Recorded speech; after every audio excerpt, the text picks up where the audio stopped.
உறவுகளே, எல்லோரும் எப்படி இருக்கீங்க? ஒரு குட்டி விலாக் போடலான்னு பார்த்தேன். எப்படி இருக்கீங்க எல்லோரும்? நல்லா இருக்கீங்களா? இன்றைக்கி நம்ம ஊரை பாருங்கப்பா, கிளைமேட்டை பாருங்கள், தேன் பாருங்கப்பா, மரத்தில் எவ்வளோ பெரிய தேன் கூடு, தேன் இருக்கா, தேன் கூடு, பெரிய தேன் கூடாக இருக்குப்பா பாருங்க. தெரியுதான்னு தெரில, மரத்து மேலே இருக்குது, அதான் பெருசாக இருக்கா தேன் கூடு. ஆஹா, தேன் எடுக்கிறவங்க வந்தாங்கன்னா நல்லாயிருக்குன்னு சாப்பிட. பெருசாக இருக்குது, தெரியுதா உங்களுக்கு? அங்கே பாருங்கள், பெரிய தேன் கூடு நல்லா இருக்குல்ல. இதுதான் தேன் கூடு, பெருசாக இருக்குது.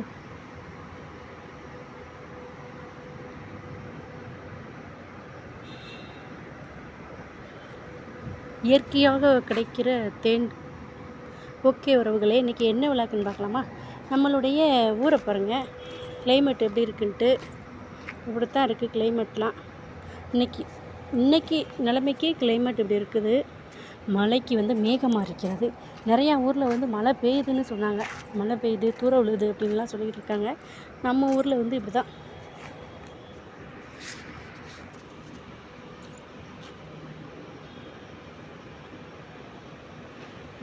பார்த்தீங்களா?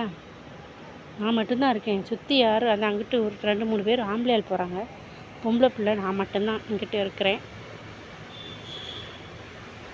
ஓகே உறவுகளே, இன்றைக்கி என்ன பேசலான்ட்டுனா, நிறையா பேர்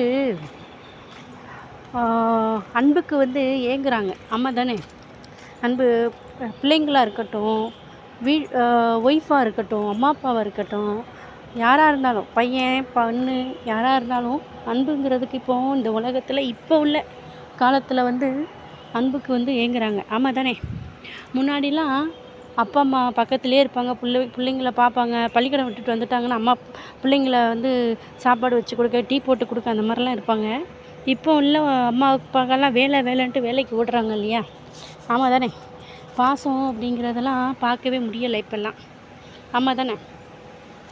அந்த அன்புக்காக பிள்ளைங்க வழி தவறி போவதுக்கு ரொம்ப இடம் இருக்குது. வழி தவறி போகிறதுக்கு நம்மளே வழி விடுற மாதிரி இருக்குது. அந்த பிள்ளைங்க அப்புறம் வெளியில் போயிட்டு தவறான ஒரு எண்ணத்துக்கு போயிடுது இல்லையா? அதுக்கு ஏன் நம்ம வழி விடணும் இல்லையா? வீட்டுக்காரங்க, அம்மா அப்பா 2 பேரில் யாராவது ஒருத்தங்க பிள்ளைகளை கவனிச்சிக்கல. ஒன்று அம்மா கவனிச்சிக்கணும், இல்லைன்னா அப்பா கவனிச்சிக்கணும் இல்லையா?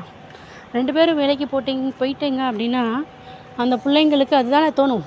நம்ம வெளியில் யாரோ ஒருத்தங்க அறிமுகம் இல்லாத ஒருத்தங்க நம்மக்கிட்ட பாசமாக பேசும்போது அந்த பிள்ளைங்க நம்மக்கிட்ட நல்லா பேசுகிறாங்க, வைக்கிறாங்க அப்படின்ட்டு அப்பா அம்மாவையே மீறி வெளியில் போகிறாங்க. ஆமாம் தானே? அது நம்ம மேலேயுமே தவறு இருக்குது இல்லையா? பேரண்ட்ஸு மேலேயும் தவறு இருக்குது, பிள்ளைங்க மேலேயும் தவறு இருக்குது. அப்பா அம்மா நமக்காக போகிறாங்க அப்படிங்கிறது பிள்ளைங்களும் நினைக்கணும். பிள்ளைங்களுக்காக நம்மளும் கொஞ்சம் அதாவது நேரம் ஒதுக்கி பேசணும் அப்படின்ட்டு பேரண்ட்ஸும் நினைக்கணும் தானே? 2 பேர் மேலேயும் தப்பு இருக்குது. இது எதுக்கு சொல்ல வரேன் அப்படின்னா, நிறையா பிள்ளைங்க அன்பு அப்படிங்கிற ஒரு அந்த எண்ணத்தினால அன்பு கிடைக்கல அப்படிங்கிறதுக்காக வெளியில் போய் ஒருத்தங்க தேடுறாங்க. தேடும்போது அது தவறான வழியில் போய் நிறையா பேர் சூசைட் பண்ணுறாங்க. அந்த மாதிரிலாம் இருக்குது. ஆமாம் தானே? சூசைட் பண்ணுறாங்க. அப்புறம் இந்த காதலுங்கிற ஒரு இடத்துக்கு போயிருந்தாங்க. அது நிறையா இப்போ உள்ள காலத்தில் நிறையா பிள்ளைங்கக்கிட்ட அது நடக்குது. லவ்வுங்கிற இதில் ஒரு சில பேர் உண்மையாக லவ் பண்ணுறவங்களும் இருப்பாங்க, பொய்யா லவ் பண்ணுறவங்களும் இருப்பாங்க. ஆமாம் தானே? நமக்கு அதை சரியாக கெஸ் பண்ண முடியாது. ஒரு சில பேர் எப்படி காசு பணம் இல்லை ஜாலி அந்த மாதிரிலாம் இருப்பாங்க. பிள்ளைங்களும் வழி தவற போகிறதுக்கு ரொம்ப இதாக இருக்கும். அதனால் பேரண்ட்ஸுகள் எல்லாருமே பிள்ளைங்கக்கிட்ட பாசமாக இருங்க. பிள்ளைங்களும் அம்மா அப்பா கிட்ட நல்லா எதுனாலும், அப்பா அம்மா நம்மளை இப்போ எப்படி சொல்கிறது, ஏதோ ஒரு களவு பண்ணிட்டதை அம்மாக்கிட்ட சொன்னால் திட்டுவாங்க அப்படின்ட்டு நம்ம பயந்துக்கிட்டு சொல்லாமல் இருப்போம். சரிங்களா? திட்டுனாலும் அடுத்த நிமிஷம் அந்த அம்மா என் பிள்ளை அப்படின்ட்டு வரதானே செய்வாங்க. அதனால் பிள்ளைங்க அம்மா அப்பா கிட்ட எதுனாலும் மனசை விட்டு பேசுங்க. பேசுனா தான் உங்களுக்கு அப்பா அம்மா அவங்களுடைய ஒரு கருத்தை உங்களுக்கு சொல்லுவாங்க. அதில் உங்களுக்கு ஒரு நல்ல பதில் கிடைக்கலாம் இல்லையா? அது மாதிரி அப்பா அம்மாவும் மனம் விட்டு பேச பாருங்கள் பிள்ளைங்கக்கிட்ட. சரிங்களா? சின்ன பிள்ளைங்க தான், சின்ன பிள்ளைங்கக்கிட்ட இது பேசக்கூடாது, அது பேசக்கூடாது, எல்லாத்தையும் கொஞ்சம் ஷேர் பண்ணுங்கள். நம்ம கஷ்டப்படுறதையும் ஷேர் பண்ணணும், நல்லா வாழ்ந்ததையும் ஷேர் பண்ணணும், எப்படி நம்ம வந்தோம் அப்படிங்கிறதையும் ஷேர் பண்ணணும். அப்போ ஷேர் பண்ணும்போது அந்த பிள்ளைங்களுக்கு நம்ம அப்பா அம்மா வந்து ஓ இப்படி தான் இருந்தாங்க அப்படின்ட்டு அவங்களுக்கும் கொஞ்சம் ஒரு மெச்சூர்டாக வரும். நல்லா சின்ன பிள்ளையில 4ஆம் கிளாஸ் படிப்பேன். எனக்கு அம்மா கிடையாது, அண்ணன் அப்பா அக்கா தான். அப்போது நான் சின்ன பிள்ளையில எங்கள் அண்ணன் வந்து எங்கள் ஊருக்கு எங்கள் அண்ணன் வந்து எங்கள் பெரியம்மா வீட்டில் வளர்ந்தான். அப்போது எங்கள் பெரியம்மா வீட்டில் எங்கள் அண்ணன் வளர்ந்தான். எங்கள் அண்ணன் வந்து அப்போ எங்கள் அண்ணனுக்கு கல்யாணம் முடிஞ்சிச்சு. நான் சின்ன பிள்ளையில 4ஆவது படிக்கும்போது எங்கள் அண்ணனுக்கு கல்யாணம் முடிஞ்சிருச்சு. அப்போயில் வந்து என்னை ஊருக்கு கூப்பிட்றான். நான் ஓடுறேன். நான் ஊருக்கு போனோம். எங்கள் வீட்டிலலாம் எனக்கு வந்து ஒரு குச்சி மிட்டாயோ எதுவுமே வாங்கி தர மாட்டாங்க. நாங்கள் ரொம்ப கஷ்டப்பட்டு தான் வளர்ந்தோம். அப்போது எங்கள் அண்ணன் ஊருக்கு கூப்பிட்டேன்னு அப்போ அண்ணன் கூட போகிறேன், அண்ணன் வந்து எனக்கு குச்சி மிட்டாயி எல்லாம் வாங்கி தருவான் அப்படின்ட்டு ஆசையாக கிளம்புறேன். கடைசியில் எங்கள் அக்கா என்கிட்ட சொல்கிறா, அண்ணன் வந்து ரொம்ப கஷ்டப்படுதாம்மா, நீ வந்து அண்ணன்கிட்ட எதுவும் கேட்காத. வேறு எதுவுமே எனக்கு சொல்லலை. உன் கையையும் அண்ணன் கையையும் பாரு, அண்ணன் கை எப்படி இருக்குது, உன்னோட கை எப்படி இருக்குது அப்படின்ட்டு சின்ன வயசுலேயே எனக்கு கஷ்டம்னா என்ன அப்படிங்கிறத எங்கள் அக்கா எனக்கு வந்து சொல்லி கொடுத்தாங்க. அப்போ நான் அதிலிருந்து யாராக இருந்தாலுமே, நம்ம வெளியில் உள்ள ஆளாக இருந்தாலும் சரி, நம்ம வீட்டாளாக இருந்தாலும் சரி, சொந்த பந்தங்களாக இருந்தாலும் சரி, ஏதாவது கொடுத்தாங்கன்னா யோசிப்பேன் நான். ஓ அப்போ இவங்களும் அந்த மாதிரி தானே கஷ்டப்பட்டுருப்பாங்க அப்படின்னு சொல்லி வாங்க மாட்டேன், யோசிப்பேன் அந்த மாதிரி. அதனால் நீங்கள் சின்ன பிள்ளைங்கக்கிட்ட நம்ம பிள்ளைங்கக்கிட்ட சொல்லி வளங்க, நான் இவ்வளோ கஷ்டப்பட்டேன், இப்படி இருந்தேன், இப்படி வளர்ந்தேன் அப்படின்னு சொல்லி நீங்கள் சொல்லி வளங்க. அந்த பிள்ளைங்க அறிவோடு நல்லாயிருக்கும். அதே மாதிரி இன்னொன்று, படிக்கிற நேரத்தில் படிக்க சொல்லுங்கள், விளையாடுற நேரத்தில் விளையாட சொல்லுங்கள். அதுக்குன்னு நீங்கள் வந்து ஒதுக்குங்க. படிக்கிற நேரத்தில் படிங்க, விளையாடுற நேரத்தில் விளையாடுங்க. சரிங்களா? அதுக்கப்புறம் எதுவும் அந்த பொண்ணு பொண்ணோ பையனோ ஆசைப்படுறாங்க அப்படின்னா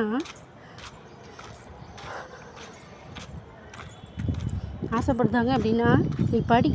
உன்னோட இது வந்து நீ படிக்கிறதுல தான் இருக்குது. நீ படித்து நல்ல மார்க் வாங்கு, உனக்கு என்ன தேவையோ அதை நாங்கள் பண்ணுறோம் அப்படின்னு சொல்லி நீங்கள் வந்து அவங்களுக்கு வந்து ஒரு மோட்டிவேஷ்னல் கொடுத்தீங்கன்னு வச்சுக்கோங்களேன். அந்த பிள்ளைங்க வழி தவறியும் போகாது, எந்த வழிக்கும் போகாது, நல்ல வழியாக நல்லா படிக்கும், மார்க் எடுக்கும், பேரண்ட்ஸுக்கு நல்ல பேரை வாங்கி கொடுக்கும். அந்த மாதிரி பேரண்ட்ஸும் கொஞ்சம் மனம் விட்டு பேசுங்க. நிறைய கிளாஸ் எல்லாம் அனுப்பிச்சி விடுங்க பிள்ளைங்களுக்கு. கிளாஸு, இப்போ டியூஷனு, இப்போ உள்ள நேரத்துலலாம் பிள்ளைங்கள்லாம் தைரியமாக இருக்கணும். ஆமாம் தானே? தைரியமாக இருக்கணும், அமைதியாக இருக்கக்கூடாது. அமைதியாக இருந்தால் யாருமே வந்து மதிக்க மாட்டாங்க. நல்லா போல்டாக இருக்கணும். அதுக்கு வந்து நல்லா இந்த பள்ளிக்கூடம், கம்ப்யூட்டர் கிளாஸு, அப்புறம் சிலம்பம், அந்த மாதிரி நிறையா கிளாஸுக்கு வந்து நீங்கள் அனுப்பிச்சி விடுங்க. வெளி உலகத்தை பார்க்க விடுங்க. எல்லோரையும் வீட்டுக்குள்ளேயே வச்சு அமுக்காதீங்க. வீட்டுக்குள்ளேயே வச்சு வளர்த்தா அந்த பிள்ளைக்கு ஒன்றுமே தெரியாது. ஏன் சொல்ல வரேன்னா, நான் அப்படி தான் வளர்ந்தேன். எங்கள் வீட்டில் வந்து யாருமே, நான் வெளியில் வந்திருக்கேன் அப்படின்னா கல்யாணம் முடித்து எங்கள் வீட்டுக்காரர் கூட தான் வெளியிலங்கிறதுக்கே நான் வந்திருக்கேன். அப்போது எனக்கு இந்த உலகம் அப்படின்னா என்னன்னே எனக்கு தெரியாது. உலகம்னா என்ன, எப்படி இருப்பாங்க, எப்படி வைப்பாங்க, எதுவுமே தெரியாது. இங்கே வந்ததுக்கப்புறம் தான் கொஞ்சம் கொஞ்சமாக கற்றுக்கிட்டேன். நிறையா பிள்ளைங்க அந்த மாதிரி தான் இருக்கிறாங்க. கிராமத்து சைடு வாழ்கிற பிள்ளைங்களும் அப்படி தான் இருப்பாங்க. அதனால் நீங்கள் வந்து பிள்ளைங்களை வெளி உலகத்தையும் காட்டுங்க.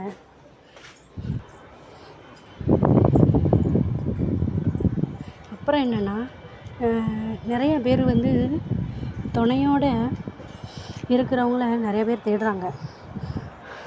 கல்யாணம் முடிஞ்சவங்க, அதாவது எப்படின்ட்டா, இப்போ கல்யாணம் முடியாமல் ஒரு சின்ன பிள்ளை இருக்குதுன்னு வச்சுக்கோங்களேன். வயசுக்கு வந்த பொண்ணு இருக்குது. ஒருத்தவங்க ஒரு 2-3 கல்யாணம் முடிச்சிருக்காங்க. பட் அவங்களுக்கு வந்து அந்த கல்யாண இது வந்து நிலை இல்லாமல் இருக்குது. அப்படிங்கிற பட்சத்தில் அந்த 2-3 பொண்டாட்டியுமே இல்லாமல் தவறி போயிருப்பாங்க இல்லையா? அந்த மாதிரி இருக்கிறவங்க சின்ன பிள்ளைங்க மேலே ஆசைப்படுறாங்க. அது நடக்குதானே இந்த உலகத்தில்? இப்போ நிறைய நடக்குது.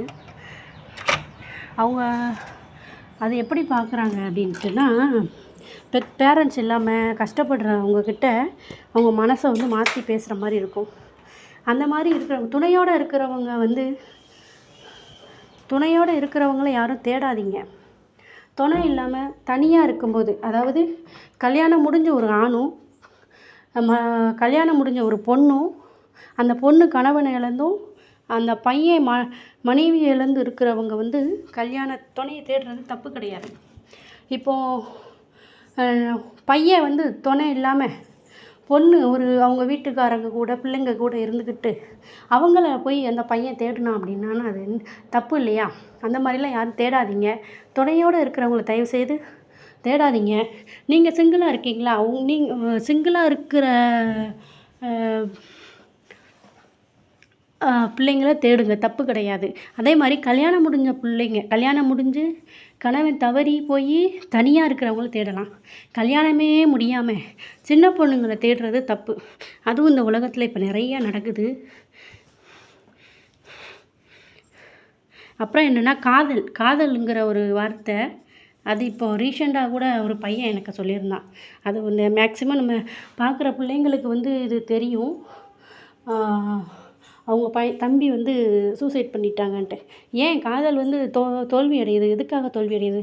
இப்போ அந்த பொண்ணு வேண்டான்னா நீங்கள் ஏன் சூசைட் பண்ணணும்? ஆமாம் தானே? என்னோடய கேள்வி இதுதான். அந்த பொண்ணு உன்னை வேண்டான்ட்டு போயிட்டாங்க, நீ ஏன் வந்து சூசைட் பண்ணணும்? உனக்காக உங்கள் அம்மா இருக்காங்க, உங்கள் அப்பா இருக்காங்க, உன் உடன்பிறப்பு இருப்பாங்க, உன்னுடைய சொந்த பந்தங்கள் இருப்பாங்க இல்லையா? ஒரு பொண்ணுக்காக நீ போய் உன்னுடைய உயிரை வந்து முடிச்சுக்கிடுவோம் அப்படின்ட்டு ஏன் முடிவெடுக்கிற? அந்த பொண்ணு முன்னாடி நீ வாழ்ந்து காமிச்சேன்னு வச்சுக்கோயேன், உன்னை வேணான்னு சொல்லிட்டு போகிற அந்த பொண்ணுக்கிட்ட நீ நல்லா முன்னாடி வாழ்ந்து, இப்போது நம்ம ஊர்லேயே அந்த பொண்ணு இருக்குது, நம்மளும் அந்த பொண்ணு ஊர்லேயே இருக்கிறோம், நம்மளை வேண்டான்ட்டு போயிட்டாங்க, நமக்கு வேறு யாருக்கூடயே கல்யாணம் ஆகிடுச்சின்னு வச்சுக்கோங்க. கல்யாணம் ஆகிடுச்சு, அப்புறம் என்றைக்கோ ஒரு நாள் அந்த பொண்ணு உன்னை பார்க்கும் இல்லையா?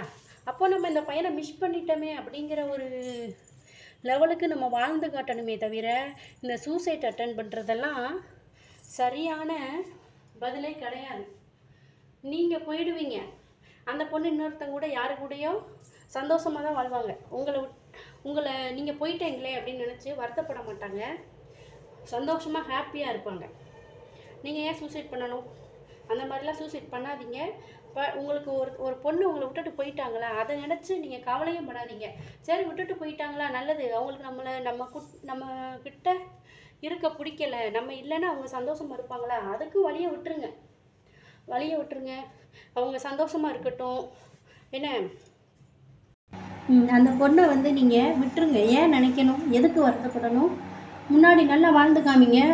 ஒரு நல்ல பொண்ணை நீங்கள் பார்த்து கல்யாணம் முடிச்சுக்கோங்க. அந்த பொண்ணு தான் நமக்கு வாழ்க்கை அப்படின்னு கிடையாது, சரிங்களா? இதுக்கு அடுத்து நமக்கு வாழ்க்கை இருக்குது. இந்த பொண்ணு தான் வாழ்க்கை, இவங்க இல்லைன்னா நமக்கு வாழ்க்கை இல்லையே அப்படின்ட்டு நீங்கள் வந்து முடிவு எடுக்கிறது ரொம்ப தப்பு, சரிங்களா? அந்த மாதிரிலாம் பண்ணாதீங்க, முடிவெடுக்காதீங்க. கொஞ்சம் யோசித்து பாருங்களேன், நம்மளை பெற்றவங்க வளர்த்தவங்க நம்மளை எவ்வளோ ஆசையாக வளர்த்துருப்பாங்க, எவ்வளோ ஆசையாக வளர்த்து நம்ம பிள்ளை நம்மளை பார்ப்பாங்க அப்படின்ட்டு கனவெல்லாம் காண்டிருப்பாங்க. அந்த பேரண்ட்ஸுக்கு நம்ம இதுதான் கொடுக்கணுமா? சொல்லுங்கள். நீங்கள் நல்லா படித்து நல்ல வாழ்க்கையில் முன்னுக்கு வந்துட்டீங்கன்னு வச்சுக்கோங்க, உங்களை அந்த வேண்டான்ட்டு போகிற பொண்ணு அப்புறம் யோசிப்பாங்க, ரொம்ப யோசிப்பாங்க. அதனால் தீர்வு வந்து தற்கொலைங்கிறது தீர்வே கிடையாது.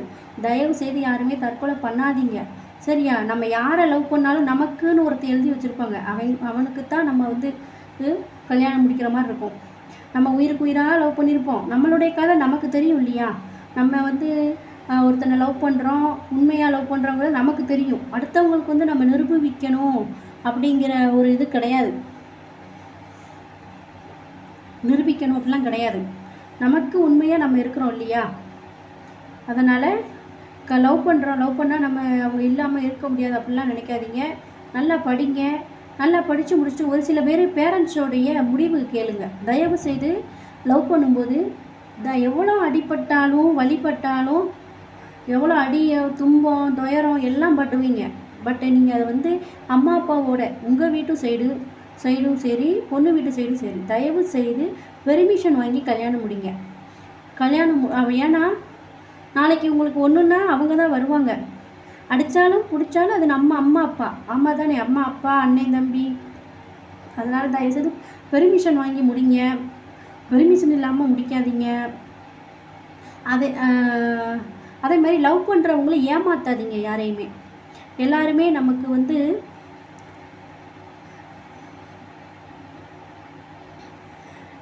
எல்லாருமே ஏமாத்துனீங்கன்னு வச்சுக்கோங்களேன். ஒரு சில பேர் ஏமாத்துறதுனால இருக்கிற பிள்ளைங்களையும் பசங்க வந்து தப்பாக நினைக்கிறாங்க. இவங்களும் அப்படி தானே அப்படின்ட்டு ஒரு சில பொண்ணுங்களால் எல்லா பொண்ணுங்களையும் தப்பாக நினைக்கிறாங்க. அதே மாதிரி பையன்களும் அந்த மாதிரி தான். ஒரு சில பையன்களால் எல்லா பையன்களையும் தப்பு மாதிரி. 2 பேரும் மேலேயுமே, ஆம்பளை மேலேயும் தப்பு இருக்குது, பொம்பளை மேலேயும் தப்பு இருக்குது. தயவுசெய்து அந்த மாதிரிலாம் யாரும் பண்ணாதீங்க. நல்லா படிங்க, நல்லா படித்து வாழ்க்கையில் முன்னேறுங்க. எனக்கு இந்த பதிவு வந்து போடணும்னு தோணுச்சு. இந்த கருத்து பிடிச்சிருந்துச்சுன்னா லைக்கை போடுங்க, கமெண்ட்டை பண்ணுங்கள். உங்களுடைய கருத்தையும் சொல்லுங்கள். நான் கரெக்டாக சொல்லியிருக்கேனா, தப்பாக சொல்லியிருக்கேன், எதுனாலும் உங்களுடைய பதிவு தப்பாக சொல்லியிருந்தா தப்பாக சொன்னேன்னு சொல்லுங்கள், ரைட்டாக சொன்னால் ரைட்டாக சொன்னேன்னு சொல்லுங்கள். சரிங்களா? இப்போதைக்கு எனக்கு இதுதான் ஞாபகம் இருக்குது. அடுத்து வந்து நான் சொல்கிறேன்.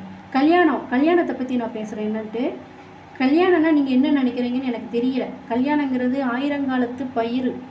ஆமாம் தானே? இன்றைக்கி இல்லை, நம்ம சாகும் வர நம்ம அப்பா அம்மா, ஆசிரியர் எல்லாருமே கொஞ்சம் கொஞ்சம் தூரம் தான் வருவாங்க. ஆனால் கணவன்கிறது கடைசி வரைக்கும் வருவாங்க இல்லையா? அதனால் கல்யாணம் பண்ணும்போது நிறையா பேர், பேரண்ட்ஸும் சரி, பொண்ணுங்களும் சரி, விருப்பத்தை வந்து கேட்டு பண்ணுங்கள். தயவுசெய்து விருப்பத்தை வந்து கேளுங்க. பேரண்ட்ஸும் சரி, பிள்ளைங்களும் சரி. பிள்ளைங்களும் உங்களுக்கு விருப்பம் இல்லைன்னா அப்பா அம்மா கிட்ட சொல்லிடுங்க. விருப்பம் ஓகே அப்படின்னு சொல்லிட்டு ஒரு முகூர்த்த நேரத்தில் போய் கல்யாணத்தை வந்து நிறுத்துகிற மாதிரி பண்ணாதீங்க. அதே மாதிரி அம்மா அப்பாவும் பிள்ளைங்க கிட்ட கேட்டுக்கோங்க. பல முறை கேளுங்க. 1 முறை இல்லை, 2 முறை, பல முறை கேளுங்க. உனக்கு பிடிச்சிருக்காம்மா, உனக்கு பிடிச்சிருந்தா இந்த கல்யாணம் பண்ணுவோம் அப்படின்ட்டு கேளுங்க. நிறையா பேர் பிடிக்காத வாழ்க்கையை வாழ்ந்துக்கிட்டு இருக்கவும் இருக்காங்க. ஆமாம் தானே? பிடிக்காம பேரண்ட்ஸை சொல்லிட்டாங்களே அப்படிங்கிற ஒரு காரணத்துக்காக அவங்களுடைய அவங்களுடைய கனவுகள் எல்லாத்தையும் அழிச்சிட்டு பேரண்ட்ஸுக்காக வாழுவாங்க. அது எவ்வளோ ரணமான வழின்ட்டு அதை அனுபவிக்கிறவங்களுக்கு தான் தெரியும். இதுக்கு ஒரு பாட்டு கூட இருக்குது. அந்த பாட்டு எனக்கு டக்குன்னு ஞாபகம் இல்லை. அந்த பாட்டு கூட இருக்குது. எல்லாருமே பெர்மிஷன் வாங்கிக்கோங்க. சரிங்களா? பெர்மிஷன் வாங்கிக்கிட்டு மனம் 2 பேருக்குமே மனம் ஒத்து போய் கல்யாணம் முடிக்க பாருங்கள். பேரண்ட்ஸும் வந்து ஒரு சில பேர் லவ் பண்ணுறாங்கன்னு சொல்லிட்டு கட்டாயப்படுத்தி கல்யாணம் முடிப்பாங்க. அந்த மாதிரி முடிக்காதீங்க. தான் பிள்ளைக்கு தானே கல்யாணம் முடிக்கிறோம். தான் பிள்ளைக்கு பிடிச்ச ஒரு வாழ்க்கையை அமைச்சு கொடுக்குறதுல தப்பு கிடையாது. ஊர் உலகம் வந்து 1000 சொல்லும். ஊர் உலகத்தை கேட்டுக்கிட்டு நம்ம பிள்ளைங்கள வாழ்க்கையை நாமளே வந்து கெடுக்கக்கூடாது. பிள்ளைக்கு பிடிச்ச வாழ்க்கை, பிள்ளை எங்கேயோ ஒரு சில பேர் ஜாதி வரி பிடிப்பாங்க. இந்த லவ் பண்ணுவாங்க இல்லையா? லவ் பண்ணும்போது மாற்றி, அதாவது கேஸ்ட்டு வந்து மாற்றி மாற்றி பண்ணுவாங்க. ஒருத்தங்க டிஎன்சியாக இருப்பாங்க, ஒருத்தங்க எஸ்சியாக இருப்பாங்க. அந்த மாதிரி ஒரு உதாரணத்துக்கு சொல்ல வரேன். அதே மாதிரி ஒருத்தங்க போனாராக இருப்பாங்க, ஒருத்தங்க ஆசாரி. அந்த மாதிரி இது வந்து கேஸ்ட்டு வந்து மாறி மாறி இருக்கும். பேரண்ட்ஸுங்கள் வந்து கெட்டி வைக்க மாட்டாங்க. இதே இது ஆம்பளை பையனை ஒரு சில வீட்டில் ஆம்பளை பையனை கெட்டி வைப்பாங்க, பொட்டை பிள்ளைனை கெட்டி வைக்க மாட்டாங்க. அந்த மாதிரி ஏன் சாதி வேறுபாடு பார்க்குறீங்க? சாதி வேறுபாடு தயவு செய்து பார்க்காதீங்க. சரியா? நம்ம பிள்ளைங்க நல்லா இருக்கணும்னா நம்ம வந்து ஜாதி வேறுபாடு பார்க்கக்கூடாது. நம்ம பிள்ளைங்க நல்லா இருக்கிறதுக்கு அவங்களுக்கு பிடிச்ச ஒரு வாழ்க்கையை நம்ம அமைச்சு கொடுத்தா தான் நம்ம பிள்ளைங்க நல்லா இருப்பாங்க. ஆமாம் தானே? ஆமாவா இல்லையா? அதனால் சாதி வேறுபாடு பார்க்காதீங்க தயவு செய்து. எல்லாருமே மனுஷங்க தான். நீங்களும் மனுஷங்க தான், அவங்களும் மனுஷங்க தான், நாமளும் மனுஷங்க தான். சரிங்களா? தயவுசெய்து சாதி வேறுபாடு இதெல்லாம் பார்க்க விட்டு தள்ளுங்க. இருக்கும்போது சந்தோஷமாக, ஹாப்பியாக, மகிழ்ச்சியாக இருக்க பாருங்கள். ஓகே உறவுகளே, இந்த பதிவு உங்களுக்கு பிடிச்சிருக்கான்னு பாருங்கள். பிடிச்சிருந்தா கமெண்டில் சொல்லுங்கள். சரிங்களா? லைக்கை போடுங்க, கமெண்ட் போடுங்க. சேனலை சப்ஸ்கிரைப் பண்ணாதவங்க சப்ஸ்கிரைப் பண்ணிட்டுக்கோங்க. உங்களுடைய அன்பும் ஆதரவும் தாருங்க. நான் சொல்கிறதுல எதுவும் தப்பாக இருந்தால் என்னைய வந்து தயவுசெய்து மன்னித்துக்கோங்க. எதுனாலும் தப்பாக இருந்தாலும் கரெக்டாக இருந்தாலும் உங்களுடைய பதிவை வந்து இதில் சொல்லுங்கள். சரிங்களா? எனக்கு வந்து இது சொல்லணும்னு தோணுச்சு, சொல்லியிருக்கிறேன். என்னுடைய கருத்தை வந்து நான் சொல்லியிருக்கிறேன். உங்களுடைய கருத்தை நீங்கள் சொல்லுங்கள். உங்ககிட்ட எந்த மாதிரி பதில் வருது நான் தெரிஞ்சுக்கிடுவேன். அதுலேருந்து என்னுடைய தவறுகள் எதுவும் இருந்தால் நான் வந்து மாற்றிக்கிறேன். சரிங்களா? ஓகே உறவுகளே, லைக் பண்ணுங்கள், கமெண்ட் பண்ணுங்கள், ஷேர் பண்ணுங்கள், சப்ஸ்கிரைப் பண்ணுங்கள் உறவுகளே.